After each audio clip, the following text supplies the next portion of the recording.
I'm John Dyer V. And I'm Michael Taylor Gray. With NewsWrap, a summary of some of the news in or affecting LGBTQ communities around the world for the week ending August 1st, 2020.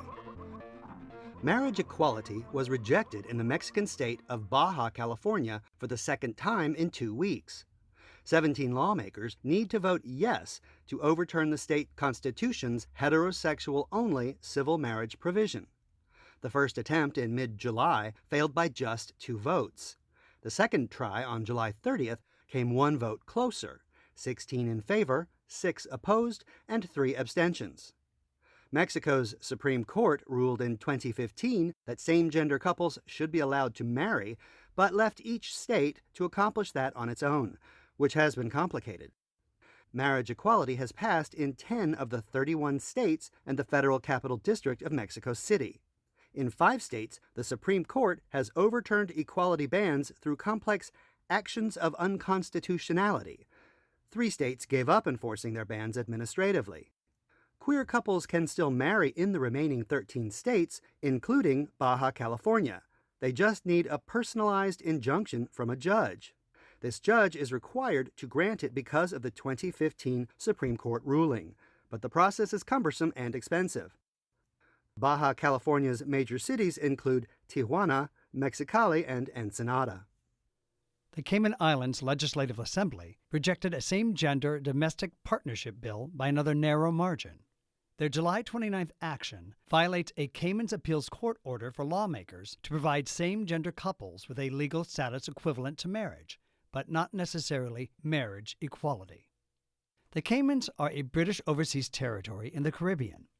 The Legislative Assembly's vote violates the European Convention on Human Rights, so it's likely that the UK will step in to force full marriage equality. The Cayman's appeals court order ruling that stops short of marriage equality is headed to the Court of Final Appeal, the Judicial Committee of the Privy Council, in London. A marriage equality case from the British Overseas Territory of Bermuda will be heard there in December, and the 2 cases could be combined. Marriage equality remains enforced in Bermuda during its Privy Council appeal. Of the 25 British jurisdictions around the world, marriage equality remains elusive in 5: Anguilla, the British Virgin Islands, the Cayman Islands, Montserrat, and the Turks and Caicos Islands. The Ketchikan, Alaska City Council has resolved the matter of a homophobic florist by unanimously enacting a wide-ranging anti-discrimination ordinance protecting LGBTQ people. It includes bans on bias in housing and in businesses open to the public. It all started when Heavenly Creations owner Heather Dahlin refused to fill an order for Tommy Varela and Stephen Kosek's wedding flowers. Dahlin cited her religious beliefs.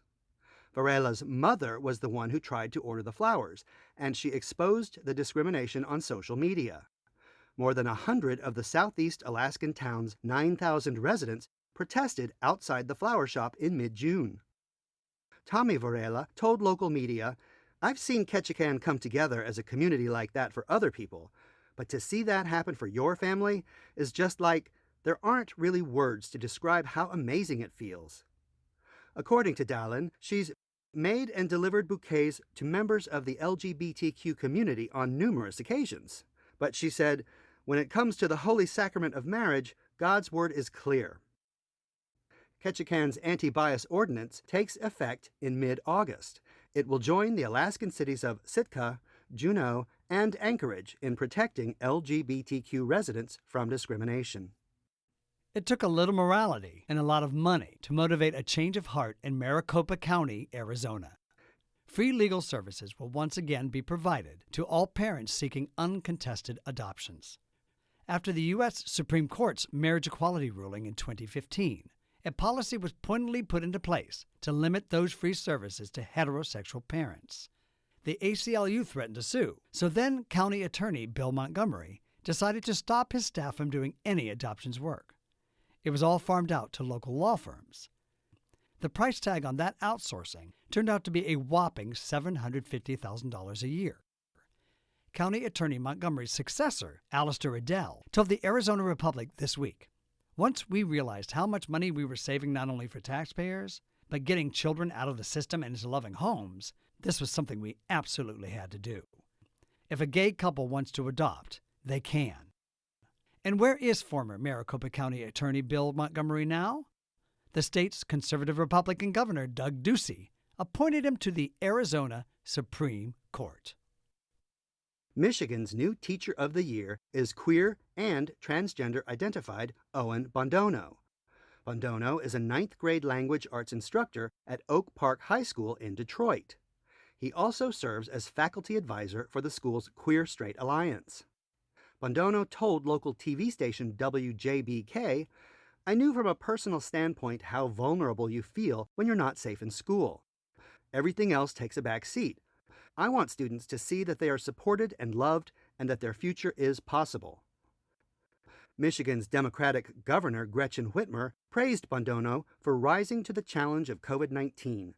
She said, "Owen is a shining example of the teachers who have stepped up and found creative ways to reach and educate our students." Bondono is now a candidate for National Teacher of the Year. Finally, U.S. civil rights icon John Lewis crossed one last bridge on July 17th, and his funeral was held this week. He was 80 years old. Lewis's storied activism includes being viciously beaten at a peaceful voting rights demonstration on a Selma, Alabama bridge that may soon bear his name. At the age of 23, he stood beside Martin Luther King and was the youngest speaker at the 1963 March on Washington. The long-serving black Democratic congressman from the Atlanta, Georgia area was a tireless champion of human rights, and that included LGBTQ rights, a principle confirmed on the way to his final resting place. The hearse carrying Lewis's body took a purposeful pause at the rainbow-painted crosswalks at 10th Street and Piedmont Avenue, the heart of Atlanta's gayborhood. Mourners thronged the area to honor Lewis. Many wore rainbow-colored clothing and face masks. One memory of Lewis they might have shared was his speech during the congressional debate on DOMA, the Defense of Marriage Act. Congress ended up passing DOMA's ban on federal recognition of same-gender couples, and President Bill Clinton signed it into law in the dead of night in 1996. In 2013, the U.S. Supreme Court overturned it on its way to enshrining full marriage equality 2 years later. Ahead of his time, John Lewis had this to say about DOMA in 1996. "You cannot tell people they cannot fall in love. Why don't you want your fellow men and women, your fellow Americans, to be happy? Why do you attack them? Why do you want to destroy the love they hold in their hearts?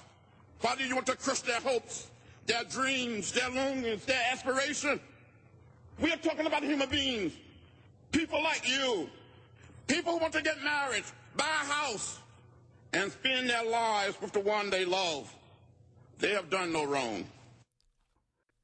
U.S. Representative John Robert Lewis, rest in power. That's NewsWrap, global queer news with attitude, for the week ending August 1st, 2020. Follow the news in your area and around the world. An informed community is a strong community. NewsWrap is recording remotely during the COVID-19 emergency, but is still being written by Gray Gordon, edited by Lucia Chappelle, produced by Brian DeShazer, and brought to you by you. Help keep us in ears around the world at thiswayout.org, where you can also read the text of this newscast, and much more. And you can listen to NewsWrap each week by subscribing to our This Way Out Radio YouTube channel. For This Way Out, I'm Michael Taylor Gray. Stay healthy. And I'm John Dyer V. Stay safe.